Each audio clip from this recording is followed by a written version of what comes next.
You hadn't made that transition in your life yet, unlike where you are now. And that's the difference, that we have grew up and we have took accountability for our life. We talk to enough homies and people that's doing time over stuff that most dudes that done something, either they was really high and out their mind, or just like what you said, they had so many pressure buildups and things on them that they made a decision that you got to live the rest of your life for. And that's when my emotional intelligence kicks in. It's like, look, I'm not finna just bust a move on nothing, because busting that move could be the last move you ever bust, you know? Yeah, for sure.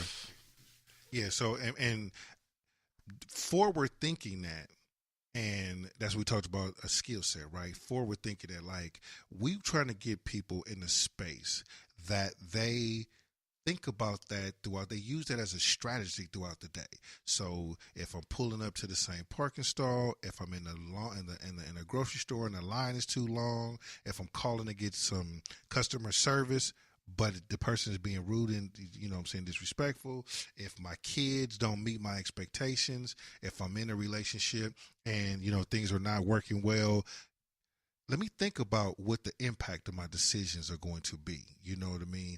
And if we just stopped and just thought about it, you know what I mean? How do I feel? What am I doing with these feelings? Who's involved and what's the impact? Like, that's the secret sauce of emotional intelligence. And then we complement it with some other skill sets that we extracted from the 4 agreements, right? Be impeccable with your word. Don't make assumptions. Always do your best, and don't take anything personally. So if you can layer that as well with that, it's a very easy touch points to keep with you every day, but you have to practice them and be willing to use them in a moment's notice, because, you know, we'll give ourselves permission in a minute not to use it. Like, this will be different.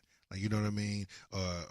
And every time we do that, we find ourselves doing damage control and trying to heal relationships that necessarily didn't have to go that direction if we didn't take it personal and if we just learned to let things go. We have to let things go. People want to hold on to too much every day. There's so much stuff that's already happened, that's going to continue to happen, that it's like a computer, man. At the end of the day, man, just push delete, put it in the trash bin, and when that thing gets full, get it off the computer so you can be available and have space available for when the new information comes in. So we got to navigate throughout the day, taking in information, taking in experiences and situations, keeping what we need, deleting what we don't need, and making ourselves available, because the goal is to try to always have a positive outcome. Yeah, that's true.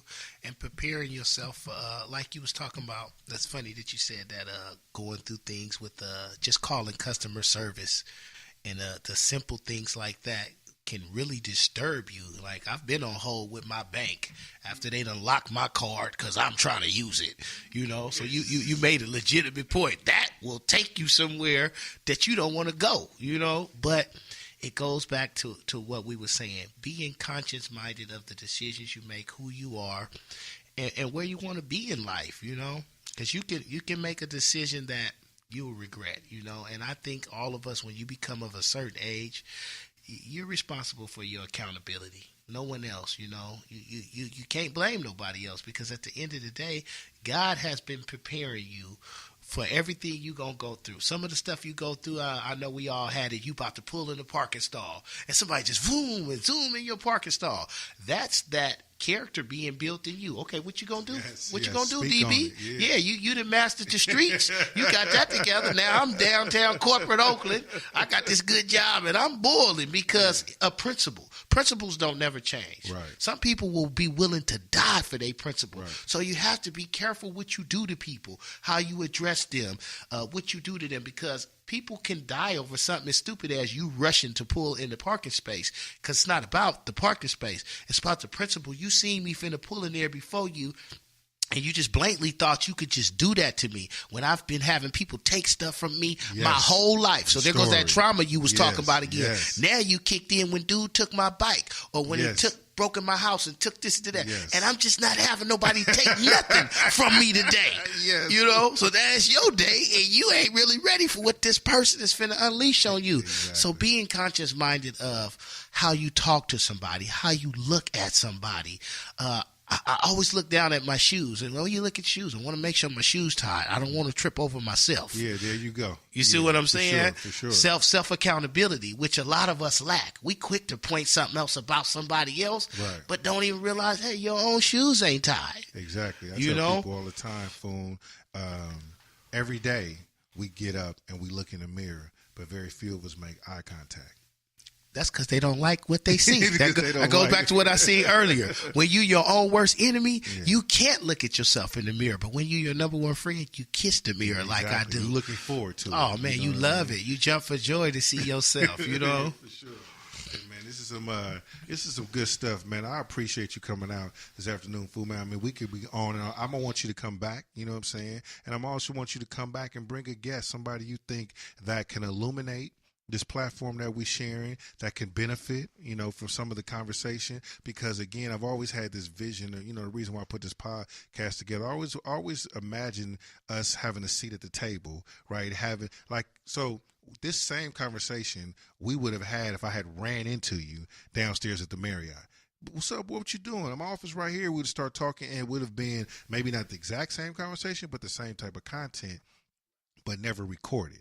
So only you and I would get a chance to benefit from the game that we just tossed back and forth. Well, now, right, we have a platform to be able to share it with other folks, young Foonies, young DBs, or older foodies and older DBs, right? Depending on where people are at in life, just to hear, because all we're sharing is a different perspective. We're the exact same people that we've always been. We just look at things differently.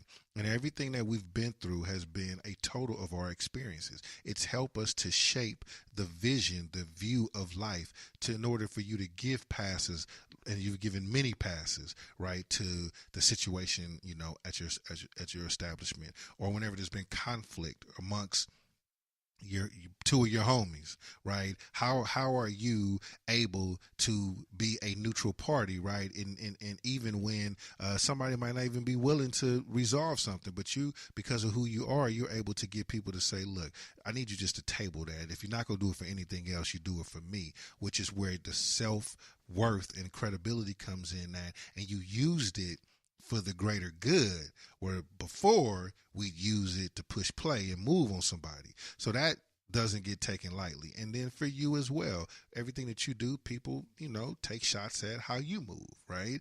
All the time, heavy critique. So for you to stay at an elevated frequency, you know, our next platform that we're going to start introducing people is this whole mindset of low frequency conversations, low frequency people and situations, understanding how to recognize when something is low frequency and what you need to do to remove yourself from it.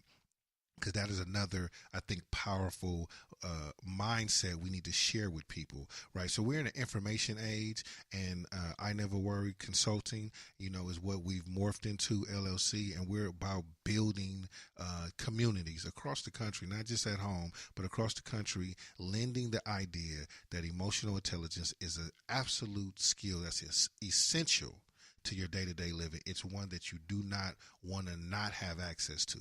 You don't have to use it all the time, but you want to have access to it when you need it the most. So we're going to go ahead and descend on the conversation, man. Any closing thoughts that you want to share? Anything you want your audience to know who's tuned in? Well, I just want to close out with what you just spoke on. Remember this, that hurt people hurt people. Yes, sir. And when you hurt, it's easy to hurt other people because you hurting. You know, yes, people who loving themselves, they love themselves. Heavy is he that wears the crown. Mm-hmm. And when you wear the crown, you able to forgive people and enlighten people and do things and know with greatness, people gonna talk about you. They talked about God's only sent son, Jesus. So me, you, or nobody else in the flesh are exempt from that. That just means when they talk about you, that means you're still relevant and you're doing the work. Yes, when they stop, we're going to have lunch. I'm good on that note, DB. Thanks for having me. Right on there, man. So, again, we're on the I Never Worry podcast where we discuss emotional intelligence with everyday people, with everyday situations. My man, Fooney, Earl McLeod, Family Entertainment.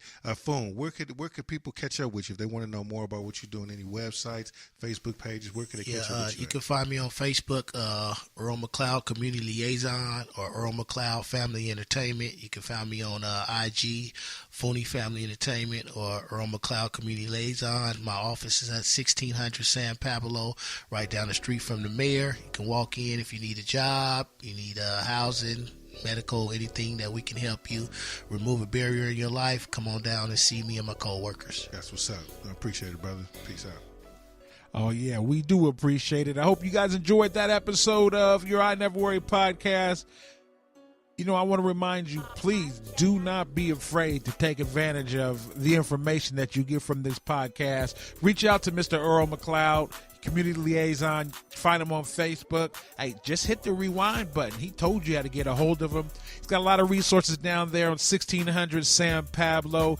And hey, even if you may not be the one that needs some of those resources, you may know someone that does. So please refer them there. Also, don't forget ineverworry.com. That's the only place you need to be for all your emotional intelligence information. You can get your podcast there, past episodes, listen to them, hit the store and get hoodies, shirts, book, whatever you might need. ineverworry.com. We appreciate y'all for joining us. Thank you for taking the time. We will see you soon. On behalf of DB, this is John signing out from your I Never Worry podcast.